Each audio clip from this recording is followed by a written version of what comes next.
அவங்களுடைய முதல் விஷயம் திராவிட முன்னேற்ற கழக எதிர்ப்பை பேசிவிடுவது. இன்னைக்கு தேதிக்கு திமுகவை கலைச்சிடுறாங்கன்னு வச்சுக்கோங்க, அப்புறம் தாவேக்க வேண்டியது இல்லையா? ஒரு 2,00,000 பேர் சென்னையில் அந்த வெயிலில் விஜயை பார்க்க நின்னாங்க அப்படின்றது என்பது இந்த 100 ஆண்டு தாண்டி அரசியல் கண்ட கட்சிகள் இருக்காங்க இல்லையா, இவர்களின் தோல்வி. இப்போ 1000 ரூபாய் இல்லை தவறுன்னு நீங்கள் சொல்லக்கூடிய ஒரு ஆட்சி அடுத்து என்ன சொல்கிறாங்க, நாங்கள் வந்து 1500 ரூபாங்கிறாங்க. இது அல்லையே ஒரு விஷயம். 3000 ரூபா கொடுக்குறேன்றாரு எடப்பாடி. ஆதவ அர்ஜுனா கூட கொலை மிரட்டல். மக்கள் மத்தியில் பழகாதவர்களுக்கு ஒரு ஆளை பார்த்த உடனே இவன் ரவுடி மாதிரி தெரிறானே, தேர்தல் மேலாண்மை பொறுப்பாளர் இல்லையா? அதான் நீங்கள் மேலேயே இருந்தீங்கன்னா பார்க்குற எல்லாரும் விரோதி மாதிரி தான் தெரிவாங்க. இறங்கி வாங்க, ஜனங்களோட பழகுங்க. கஸ்டோடியல் டெத்து இந்த நிர்வாகத்தில் ஏன் நடக்குது அதை சொல்லுங்க. நாளைக்கு நடக்காமல் இருக்கிறதுக்கு என்ன கேரண்டி வந்துடுச்சு? இப்போது எல்லா விஷயங்களும் ஜனநாயக படத்திலேயே கத்திட்டு தூக்கிட்டு தான் வராது போலீஸ் கட்டப்பில். சர்மிளா டாக்கீஸ் நேயர்களுக்கு வணக்கம். இன்றைய காலையில் நாம் சிந்திக்க இருப்பவர் வழக்கறிஞர் திரு இளங்கோவன் அவர்கள். வணக்கம். இன்னும் 8 மாத காலத்தில் எலெக்ஷன் வர இருக்கு. திமுகவை தவிர மற்ற அதிமுக கூட்டணியோ இல்லை மற்ற தரப்புல எல்லா கட்சிகளுமே வந்து ஒரு ஜெல்லாகாத மாதிரி தான் இருக்குது. இப்போ வரைக்குமே அதிமுக பாஜக கூட்டணி அப்படின்றது ஜெல்லாக இருக்கா? அமித்ஷா ஒரு புறம் பேட்டி கொடுக்கும்போது கூட்டணி ஆட்சின்னு தான் சொல்றாரு, என்டிஏ ஆட்சின்னு சொல்றாரு. இன்னொரு பக்கம் எடப்பாடி அதிமுக பெரும்பான்மையோடு ஆட்சியை பிடிக்கும் அப்படின்னு சொல்றாரு. மாறுபட்ட கருத்துக்களை சொல்லிட்டே இருக்காங்க. இன்னொரு பக்கம் திமுக கூட்டணி அண்மையில் நடந்த சிதம்பரம் கூட்டத்தில் கூட கூட்டணி கட்சி தலைவர் அத்தனை பேரும் ஒரே மேடையில் இருந்ததை பார்க்க முடிஞ்சது. இப்போ இந்த எலெக்ஷன் எப்படி இருக்க போகுதுன்னு நினைக்கிறீங்க? என்ன கேட்டீங்கன்னா பாலாஜி, அடிப்படையாக ஒரு கருத்தை சொல்லுவேன். தேர்தல் வரும்பொழுது தேர்தலுக்குரிய பிரச்சனைகளை ஒரு ஜனநாயகத்தில் விவாதிப்பது தான் ஒரு ஹெல்தியான சமூகம். ஓராண்டுக்கு முன்னாடியே தேர்தலை நாம் விவாதிக்கிறோம் என்றால் நிர்வாகத்தை பற்றிய அக்கறை இந்த சமூகத்தில் உள்ள மக்களுக்கு இல்லைன்ற மாதிரியே இருக்கு. எல்லா காலங்களிலும் தேர்தல் தேர்தல் தேர்தல் அதை ஒட்டியே ஒரு கட்சியை பார்ப்பதும் அதை ஒட்டியே நமது செயல்பாடுகளை அமைப்பதும் என்பது நிர்வாகத்துக்கு சரியில்லை. இப்போ என்ன கேட்டிங்கன்னா, இந்த 8 மாதத்துக்கு முன்னாடியே ஒரு பரப்புரையை அனைத்து இந்திய அண்ணா திராவிட முன்னேற்ற கழக பொதுச் செயலாளர் திரு பழனிசாமி அவர்கள் எடுப்பது என்பது ஒரு ஜனநாயக செயல் அல்ல அப்படின்னு நான் சொல்லுவேன். இப்போ ராகுல் காந்தி நடைபயணம் போனார் இந்தியா. அது வேறு, தேர்தலுக்காக அல்ல.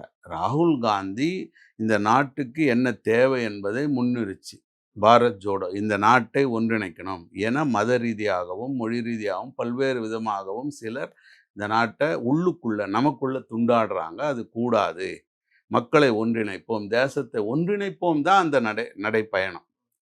இப்போ அந்த மாதிரி நடைப்பயணமாக தான், இல்லை அந்த மாதிரி பரப்புரை பயணமாகத்தான் அவர் செய்கிறார் என்றால் தேர்தலை பற்றியோ அடுத்து வரக்கூடிய தேர்தல் கூட்டணியை பற்றியோவான உரைகளாக அது இருக்கக்கூடாது. அது என்ன இருக்கணும்னா, இந்த 4 ஆண்டுகளாக திராவிட முன்னேற்றக் கழக தலைமையிலான அரசு என்ன செய்தது, என்ன செய்ய தவறியது. அவங்க வைக்கிற விஷயம் என்னன்னா, தமிழ்நாட்டை மீட்போம். எங்கேருந்து மீட்க போகிறீங்க? தமிழ்நாடு அடகு வைக்கப்பட்டது போன ஆட்சியில் அப்படின்னு மக்கள் மாற்றினாங்க. இப்போ தமிழ்நாட்டை எங்கேருந்து மீட்க போகிறீங்க என்கிற கேள்வி சொல்லணும். அப்படி இல்லாமல் இந்த கட்சி என்னோட அலையன்ஸ்க்கு வரும், அந்த கட்சிக்கு வராது என்று தேர்தலுக்கு போகிறீங்கன்னா நிர்வாக அக்கறை உங்களுக்கு இல்லைன்னு அர்த்தம். இல்லை, இன்னொரு பக்கம் அதிமுகவை மறுகட்டமைப்பு செய்ய வேண்டிய தேவை இருக்குது. அதை வந்து உறுதிப்படுத்த வேண்டிய தேவை இருக்குது. தொண்டர்களை உற்சாகப்படுத்த வேண்டிய தேவை இருக்குது. அது எல்லாமே இந்த சுற்றுப்பயணத்தின் மூலமாக எடப்பாடி மேற்கொள்ள தான் இருக்காரு. அதுதான் தேர்தலை மையப்படுத்தாமல் நிர்வாகத்தை மையப்படுத்தி இருப்பது தான் ஜனநாயகத்தை பலப்படுத்தும்னு என்னுடைய பார்வையை நான் சொல்கிறேன். ஏன்னா தேர்தல் என்பது ஒரு குறிப்பிட்ட தேதியில் ஒரு மக்கள் வந்து அன்னைக்கு எடுக்கக்கூடிய ஒரு முடிவாக அமைகிறது. ஆனால் அதுக்கு அடுத்து வரக்கூடிய அந்த ஆண்டுகளில் நிர்வாகம் தான் நமக்கு முக்கியம். நிர்வாகத்தை எவ்வாறு, இப்போ அவர் ஒரு எதிர்க்கட்சி தலைவர், ஒரு எதிர்க்கட்சி தலைவர் முன்னாள் முதல்வர். இப்போ உங்களை விட என்னை விட இந்த மாநில நிர்வாகம் எவ்வாறு இயங்குகிறது அப்படிங்கிறத மக்களிடம் எடுத்து சொல்லக்கூடிய திறமை படைத்தவர், இல்லை அனுபவம் படைத்தவர். அப்போ அவர்கிட்ட இருந்து ஒரு எதிர்க்கட்சி தலைவராக கிட்டத்தட்ட 60க்கும் மேற்பட்ட எம்எல்ஏக்களுக்கு அவர் தலைமை தாங்குகிறார். அப்போ அந்த சட்டமன்றத்தில் நாங்கள் என்னென்னலாம் முயற்சி எடுத்தோம், ஏன் அந்த முயற்சிகளை எடுத்தோம், அந்த முயற்சிகளை திராவிட முன்னேற்ற கழக அரசு தோற்கடித்திருந்தால் ஏன் தோற்கடித்தது, அது வென்றிருந்தால் தமிழ்நாடு எந்த திசையில் போயிருக்கும். இப்படி மக்களை வந்துங்க ஒரு வெறும் ஓட்டு போடுற எந்திரமா நீங்க பார்க்காதீங்க. மக்களை நிர்வாகிகளா பாருங்க. இல்ல, ஸ்டாலின் எதையுமே செய்யல, ஏமாத்தியிருக்காரு மக்கள அப்படின்னு ஒரு விமர்சனம் அதுதான் முன்வைக்கப்படுது. தேர்தல் இப்ப பிரச்சாரம். அதற்கு திமுக தரப்புல இருந்து பதில் குடுக்கப்படுது. நாங்க இதெல்லாம் செஞ்சிருக்கோம் மக்களுக்கு அப்படின்னு ஒரு பதில் இல்ல குடுக்கப்படுது. இவருடைய ஒரு டிபேட் உருவாகுதுல்ல பொது தளத்துல. அதுதான் வரேன். இப்ப இவருடைய பரப்புரை தேர்தலை ஒட்டி வந்ததுனால தான், இப்ப அரசாங்கம் விழித்துக் கொண்டது. இப்ப இவருடைய இப்ப எலக்டரலா பார்த்தீங்கன்னா, அவருக்கு பேக் ஃபயர் ஆகுது. ஓகே. ஏன்னா அரசாங்கம் என்ன எடப்பாடிக்கு. செய்துட்டாங்க, நாங்கள் என்ன செய்திருக்கிறோம் என்பதை 4 ஐஏஎஸ் அதிகாரிகளை வைத்து மக்களிடம் எடுத்துச் சொல்வோம் அப்படின்னு போயிட்டாங்க.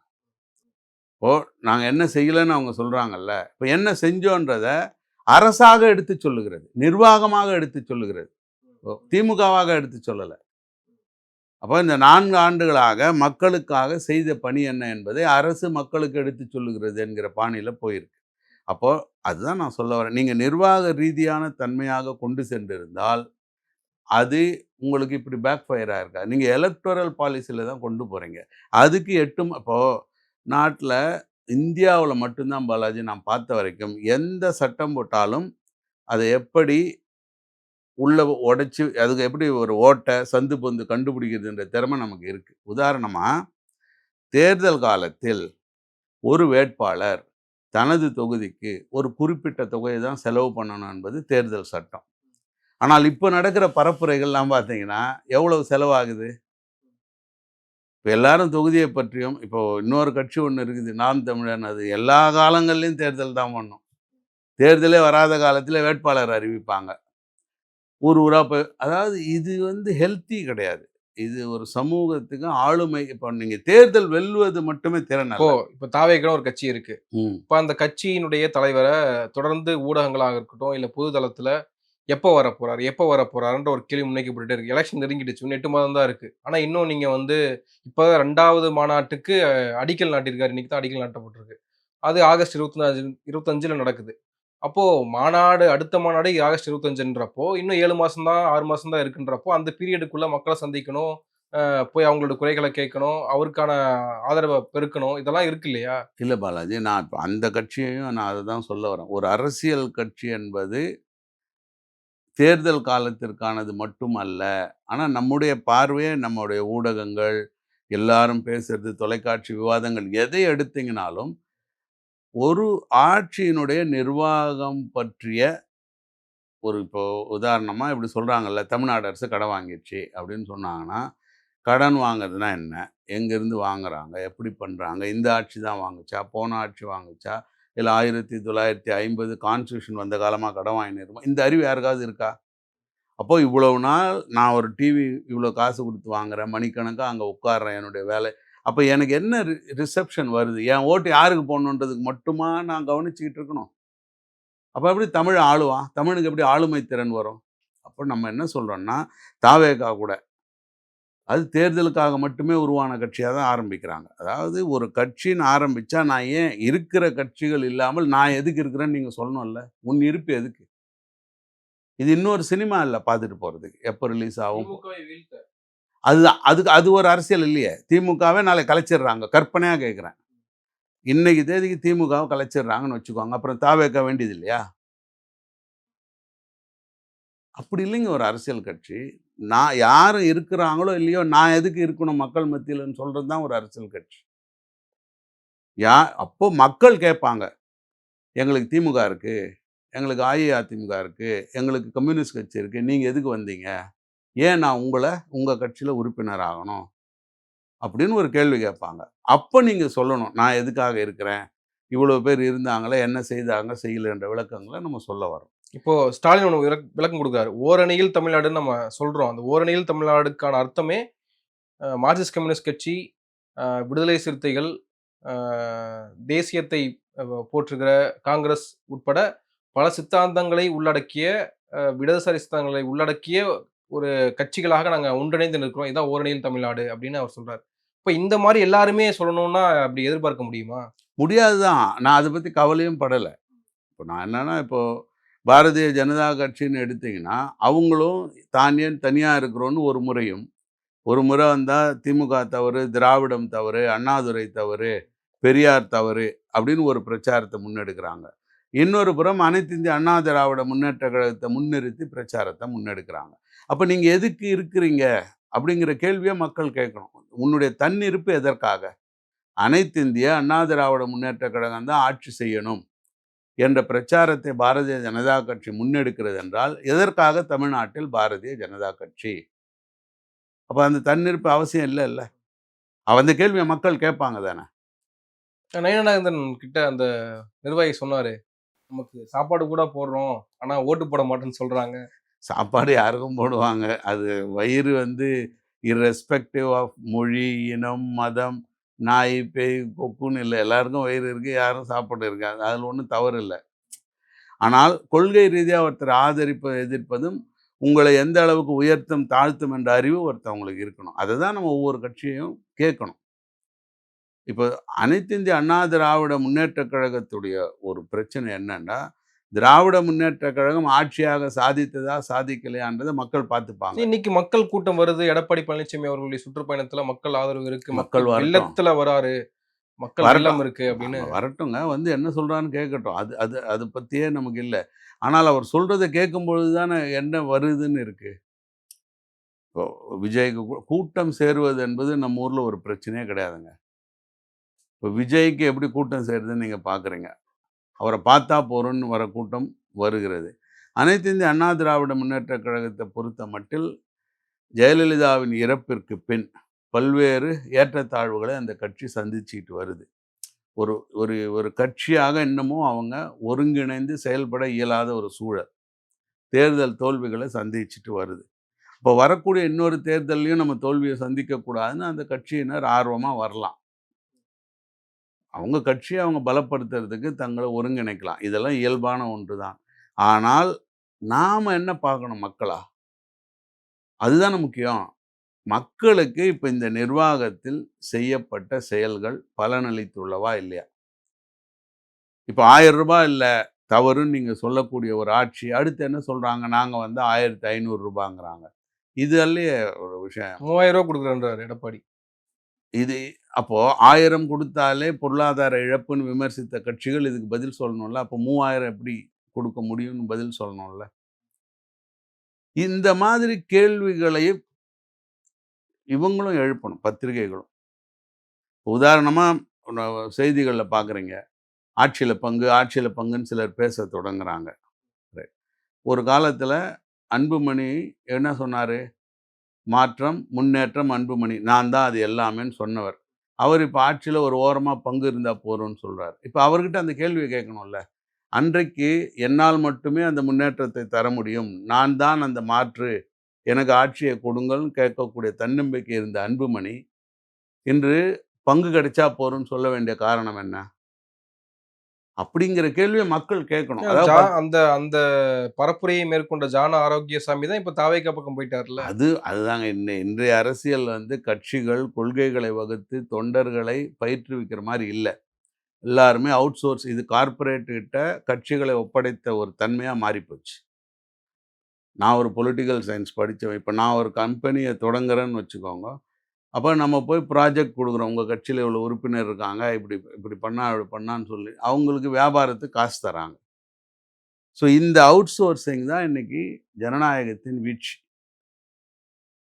ஒரு கட்சியினுடைய பலம் என்பது தொண்டர்கள். தொண்டர்கள்னா அவங்க சாதாரணமா உங்களுக்கு வேலை செய்ற ஆள் இல்ல. இந்த நாட்டினுடைய அடித்தளம். அவன் குடிமகன். அவனுக்கு அரசியல் தெரியணும்.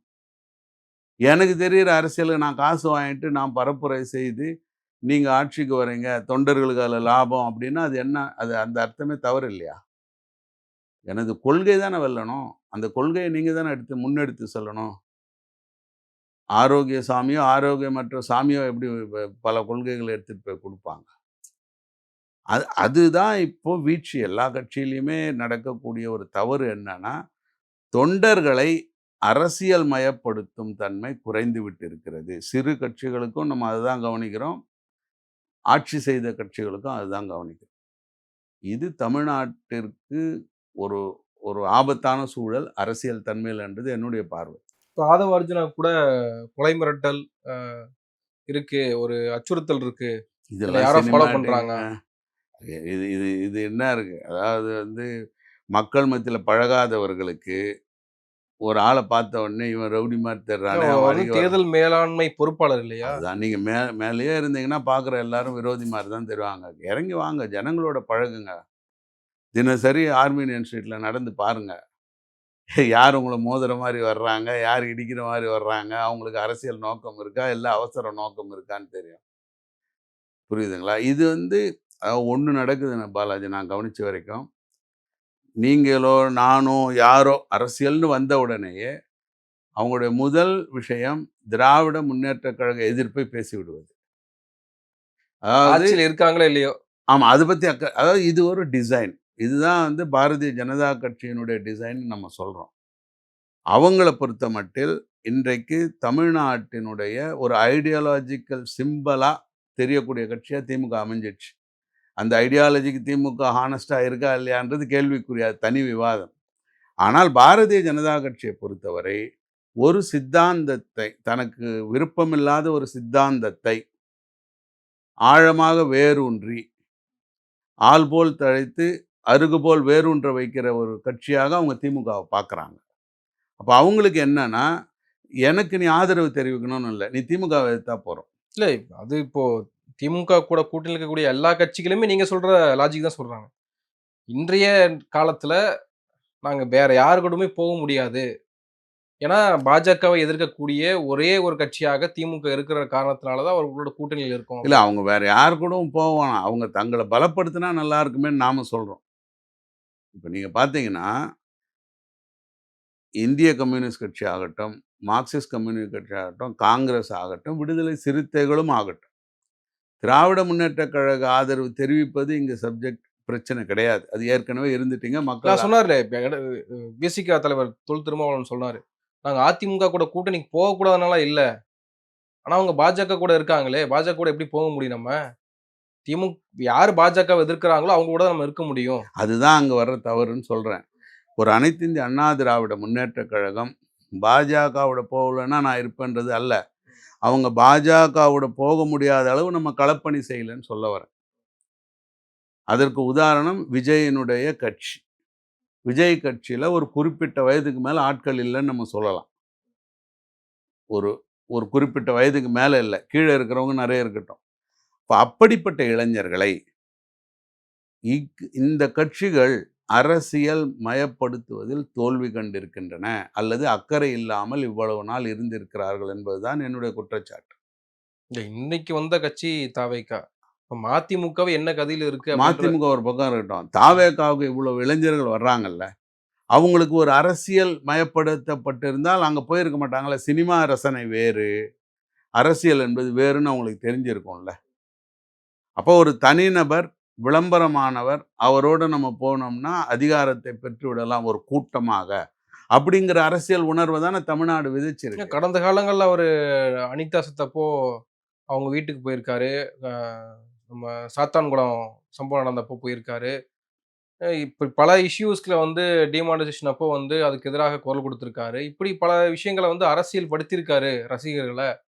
அந்த ரசிகர்கள் தான் இப்போ வந்து ஆதரவு தெரிவிக்கிறாங்க அததான் விஜய்க்கு. கேட்கிறேன். அவர் அரசியல் மயப்படுத்துறது ஒரு ஒரு அஜித் குமார் என்பவன் இறந்து விடுவான். அந்த பிரச்சனையை எழுப்புவார்கள். அந்த குடும்பத்துக்கு போய் இந்த அரசாங்கம் உன் புள்ளைய கொன்னுச்சுமா, நான் வந்தா கொல்லாம விடுவோமா? அல்ல. அது கிடையாது அரசியல் மயப்படுத்துவது. இது வந்து ஸ்டண்ட். இப்ப நீங்க அங்க போலன்னா உங்களுக்கு வராது. ஏன் போலன்னு சொல்லணும். விஷயம் என்னன்னா, கஸ்டோடியல் டெத் இந்த நிர்வாகத்துல ஏன் நடக்குது? அத சொல்லுங்க. நாளைக்கு நடக்காம இருக்கிறதுக்கு என்ன கேரண்டி வந்துருச்சு? இப்போ எல்லா விஷயங்களிலும் பாருங்க. ஜனநாயகன் படத்திலேயே கத்திய தூக்கிட்டு தானே வராரு போலீஸ் கெட்டப்ல. நம்ம கேட்கிற கேள்வி என்னன்னா நம்ம கேட்கிற கேள்வி என்னன்னா, ஒரு ஜனநாயகத்துல, ஒரு நிர்வாக அமைப்புல கஸ்டோடியல் டெத் ஏன் நடக்குது? அதுக்கு பதில் சொல்லுங்க. அப்போ நிர்வாகத்துல ஒரு தவறு இருக்கு. அந்த தவறை எவ்வாறு களைவீர்கள்? ஒரு வாகனம் இப்படியே யார் ஓட்டுனாலுமே போய் இடிக்குதுங்க. அப்போ ஒரு மெக்கானிக்கா நீங்க இருந்தீங்கன்னா, அத சரி பண்ணீங்கன்னா, யார் ஓட்டுனாலும் இந்த இந்த மாரி ஆக்சிடென்ட் ஆகாது. தாவேகா என்ன சொல்றாங்க, இப்போ அ ஜெயராஜ், ஃபெனிக்ஸ் இறந்தபோது யாரும் வந்து கடந்த காலங்கள்ல கஸ்டோடியல் டெத் நடந்திருக்கா? கடந்த காலங்கள்ல கஸ்டோடியல் டெத் எப்படி நடந்திருக்கு தெரியுமா? காமராஜர் காலத்துல நடந்திருக்கு. கக்கன் காலத்துல நடந்திருக்கு. ஜெயலலிதா காலத்துல நடந்திருக்கு. எடப்பாடி காலத்துல நடந்திருக்கு. அப்படின்ற விமர்சனத்த யாரும் இங்க சொல்லல. அப்ப சொல்லல. அதிமுக பீரியட்ல சொல்லல. ஆனா திமுகவுக்கு மட்டும் ஏன் நெறைய பேரு கஸ்டோல் டெத் பத்தி பேசுறீங்க? கஸ்டோல் டெத் எப்படி நடக்குதுன்றத பத்தி ஏன் விவாதிக்கிறீங்க? அதுக்கு அரசு பொறுப்பேற்கணும்ன்றத ஏன் ஏன் சொல்ல மாட்டேன்றீங்க? அரசு பொறுப்பெல்லாம் ஏற்றாச்சுங்க. இப்போ என்னன்னா, கஸ்டோடியல் டெத் வந்த விளம்பரம் இல்லாத வழக்குகள்லயும் பலது நடந்திருக்கு. ஆனால், இப்போ பென்னிக்ஸ் கேஸ பேசுற நாம, இந்த அஜித் கேஸ பேசுற நாம, முட்டரவி கேஸ பேசல. மணல்மேடு சங்கர் கேஸ பேசல. அவங்க எப்படி கொல்லப்பட்டாங்க? அவங்க விசாரணை கைதியா சிறையில இருக்காங்க. அவங்க மேல பல வழக்குகள் இருக்கு. கொலை வழக்கு இருக்கு, கடத்தல் வழக்குலாம் என்ன வழக்கு இருந்ததோ, பல வழக்குகள் உள்ள ஆட்கள் அவர்களை ரவுடி, ஹிஸ்டரி ஷீட்டர் அப்படின்லாம் சொல்றாங்க. இதெல்லாம் நம்ம மறுக்கல. ஆனால் சிறையிலிருந்து நீதிமன்றம் செல்லும் வழியில் அவர்கள் கொல்லப்பட்டார்கள். கொண்டு சென்றது போலீஸ். இது கஸ்டோடியல் டெத்தா இல்லையா? இல்ல மக்கள்ல அது பாதி பேரு செத்தவன் என்ன நல்லவனா? ஆ ரவுடி பையன் தானே! அதான். இப்ப அஜித்குமார் ரவுடி இல்லாததுனால அப்போ உங்களுக்கு கஸ்டோடியல் டெத் அல்ல பிரச்சனை. கஸ்டோடியல் டெத் அல்ல பிரச்சனை. உங்களுக்கு கஸ்டோடியல் டெத் தேவை. நீங்க விரும்புற ஆள் போலீஸ் கொல்லணும். நீங்க விரும்பாத ஆள போலீஸ் கொல்லக்கூடாது. அப்ப நீங்க சட்டப்படி இல்ல. புரியுதுங்களா? அப்ப எப்படி நிர்வாகம் மாறும்? இப்போ யாருக்கு யார் விருப்பம், யார் விருப்பம் இல்லன்னு யார் தேர்ந்தெடுக்கிறது? இப்போ ஆம்ஸ்ட்ராங் கொலை கேஸ்ல அந்த திருவேங்கடம் கொலைக்கு கூட பதட்டம் வரல. அவனும் உயிர் தானே! அவனும் இந்திய குடிமகன் தானே!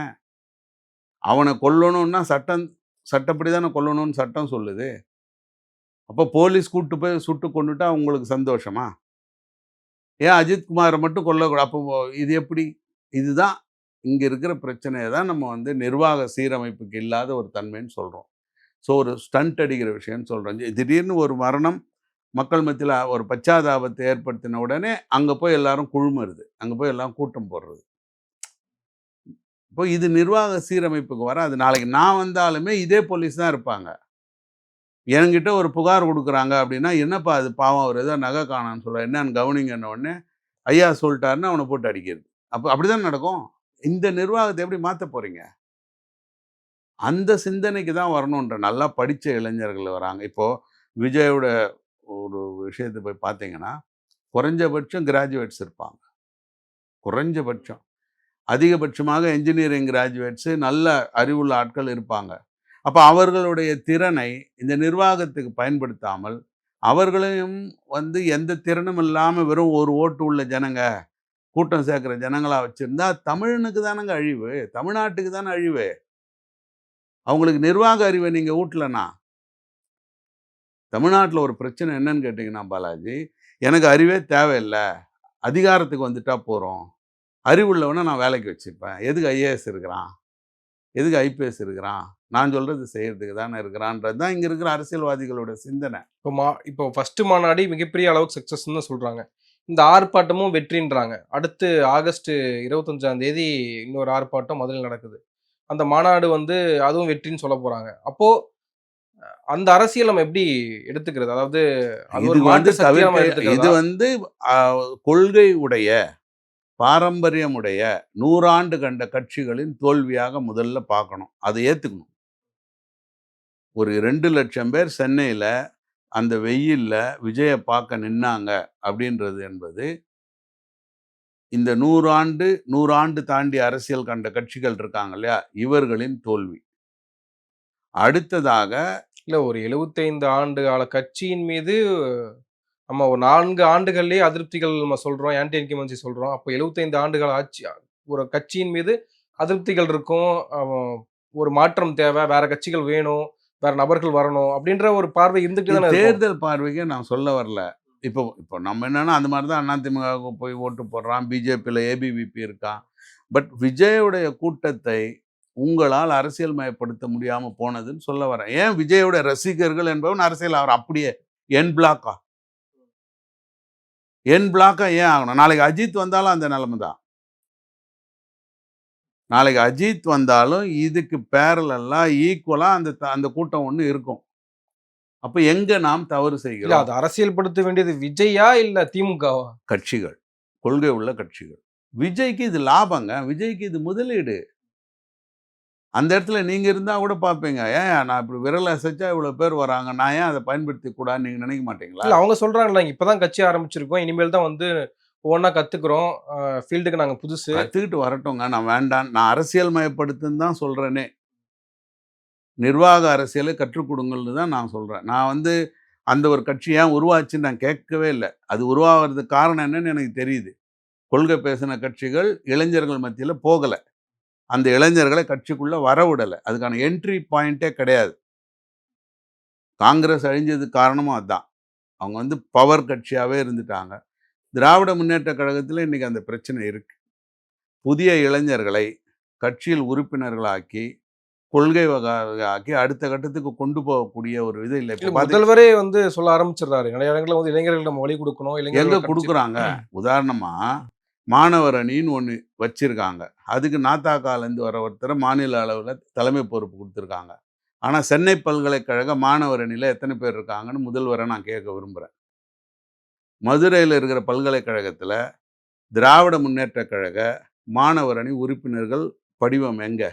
அப்ப அந்த சென்னை பல்கலைக்கழகத்திலயோ, மதுரை பல்கலைக்கழகத்திலயோ திராவிட முன்னேற்றக் கழக மாணவர்களின் பார்வை என்ன? பல்கலைக்கழகத்தில என்ன மாற்றம் வேணும்? என்ன இருந்தா பல்கலைக்கழகம் இன்னும் நல்லா இருக்கும்? ஆட்சிக்கு அவங்க என்ன சஜஷன் குடுத்தாங்க? போராட வேணாம். கருத்து என்ன குடுத்தாங்க? அப்போ நீங்க அந்த மாணவர்களுக்கு பொறுப்பு இருக்குன்னு குடுக்கல. இன்னைக்கு இளைஞர்கள் தாங்க உலகத்த ஆள்றான். இன்னைக்கு ஏஐ கண்டுபிடிச்சவன் வயசு என்ன? இன்னைக்கு ரோபோ கண்டுபிடிக்கிறவன் வயசு என்ன? 75 வயசுல கண்டுபிடிச்சிட்டு இருக்கான்.